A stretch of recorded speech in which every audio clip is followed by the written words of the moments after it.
नाशुक्रा कबूतर। एक दफ़ा का जिक्र है कि दूर किसी गांव में लहलहाते खेतों के करीब कबूतरों की एक बस्ती आबाद थी। कबूतर उस बस्ती में हंसी खुशी रहते थे, सब एक दूसरे का ख्याल रखते थे। उन्हीं दरख्तों में से एक दरख्त पर दो कबूतर रहते थे। वो एक दूसरे के पक्के दोस्त थे, एक अज्जू और दूसरा सज्जू। दोनों साथ उड़ते फिरते, दाना दुनका चुगते, नहर से ठंडा पानी पीते। सज्जू को अपने गांव से बहुत मोहब्बत थी, लेकिन अज्जू को गांव कुछ खास पसंद नहीं था। वो शहर देखना चाहता था। सज्जू उसे समझाता था कि खुदा की इन नेमतों का शुक्र करो, सब कुछ तो दिया है उसने, अमन, सुकून, खाना पीना, अच्छे साथी। लेकिन नहीं।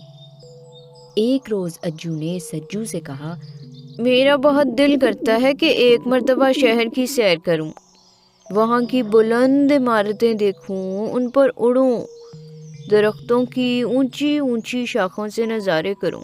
इस छोटे से गांव में क्या रखा है? कुछ भी तो नहीं है।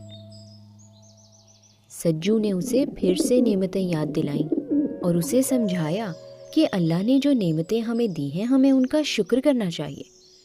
मगर अज्जू को उस सब की कदर नहीं थी। अज्जू ने सज्जू से कहा, भाई, एक मर्तबा देखने में क्या हर्ज है, चलो ना मेरे साथ। सुबह जाएंगे, शाम में वापस आ जाएंगे। चाचा बज्जू को बता जाएंगे ना, और नज्जो खालू से कुछ खाने के लिए भी ले जाएंगे। चलो ना, चलो, बस मेरे साथ चलो ना, शहर पिकनिक मनाने जाते हैं। सज्जू अज्जू का दिल रखने को मान गया। अज्जू को उस रात खुशी के मारे नींद नहीं आ रही थी। सूरज निकलते ही दोनों ने आंख खोली, नाश्ता किया, सबको सलाम किया, चाचा बज्जू से मिले और खाला नज्जो से कुछ खाना लेकर सैर को चल दिए। रास्ते में बाग देखे, कच्ची सड़क, पक्की लंबी सड़क, फिर उड़ते उड़ते बड़ी इमारतों वाले शहर में पहुंच गए, जहां लंबे लंबे खंबे और उनसे निकलती लंबी लंबी तारें थीं। उड़ने में ज़रा मुश्किल आ रही थी। अज्जू ने सज्जू से कहा, वो सामने घरों की कॉलोनी है, उसके पास पार्क है, वहां चलते हैं। पार्क के करीब एक घर की छत पर दोनों रुके और सुकून का सांस लिया। अज्जू तो शहर की रोशनियों से हैरान और बहुत खुश था, और सज्जू बस अपने दोस्त की खुशी में खुश। वो छत के किनारे पर बैठकर बातें करने लगे। फिर सज्जू ने कहा कि अब घर चलते हैं। अज्जू ने कहा, मेरा तो दिल करता है यहीं रहूं, बड़ी बड़ी गाड़ियों को देखता रहूं, छतों पे उड़ता रहूं, एक से दूसरी, दूसरी से तीसरी। सज्जू ने कहा, देखो ये जगह बहुत अच्छी है, मगर गांव में हमारे सब रिश्तेदार हैं, घर है, गांव है, स्कूल है, नहर है, खेत हैं। यहाँ तो हमारे पास कुछ भी नहीं है। सज्जू ने बहुत समझाया, मगर वो ना माना। आखिरकार सज्जू ने उसको कहा कि अच्छा फिर मैं चलता हूँ। शाम तक घर पहुँचना था। वो बहुत दुख से उसे खुदा हाफिज करके वापस चला गया। अज्जू ने उसी छत के किनारे पर रहना मुनासिब समझा। आस पास से ढूंढकर घास और झाड़ियाँ लाकर वहीं एक घोंसला बनाया और आकर बैठ गया। फिर उसकी आंख लग गई। सूरज डूबने लगा तो उसकी आंख खुली। उसे बहुत भूख लगी थी, मगर उसके आसपास कुछ खाने को नहीं था। अब अंधेरे की वजह से कहीं जा भी नहीं सकता था।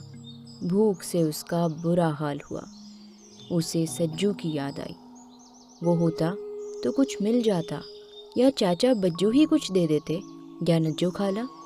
लेकिन अब क्या हो सकता था? उसे अपने सब कबूतर रिश्तेदार याद आ रहे थे।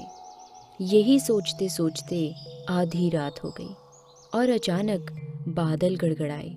इसके साथ ही तेज हवा चलने लगी और देखते ही देखते अज्जू का बनाया हुआ घोंसला हवा में उड़ गया। आखिरकार बड़ी मुश्किल से करते कराते वो पास के एक दरख्त में जाकर बैठ गया। अभी वो वहाँ बैठा ही था कि बहुत तेज बारिश शुरू होने लगी। अब तो उसे अपना गांव बहुत याद आया। गांव के दरख्त इतने घने थे کہ ان میں وہ بارش اور تیز ہوا میں بھی محفوظ رہتے تھے۔ اب اسے خیال آیا کہ اس کا گاؤں کتنی نعمتوں سے بھرا ہوا تھا۔ اسے بہت رونا آیا۔ آخر کار کسی طرح رات گزر ہی گئی۔ صبح ہوئی تو اس نے ایک لمحے کا بھی انتظار نہیں کیا اور فوراً گاؤں کا رخ کیا۔ بستی پہنچ کر وہ سب سے پہلے سجو کے گلے لگا اور اس سے وعدہ کیا کہ وہ آئندہ کے بعد کبھی شہر جانے کی بات نہیں کرے گا۔ اس کہانی سے ہمیں یہ سبق ملتا ہے کہ جو نعمتیں اللہ نے ہمیں دے رکھی ہوتی ہیں، ہمیں ان پر اس کا شکر ادا کرنا چاہیے۔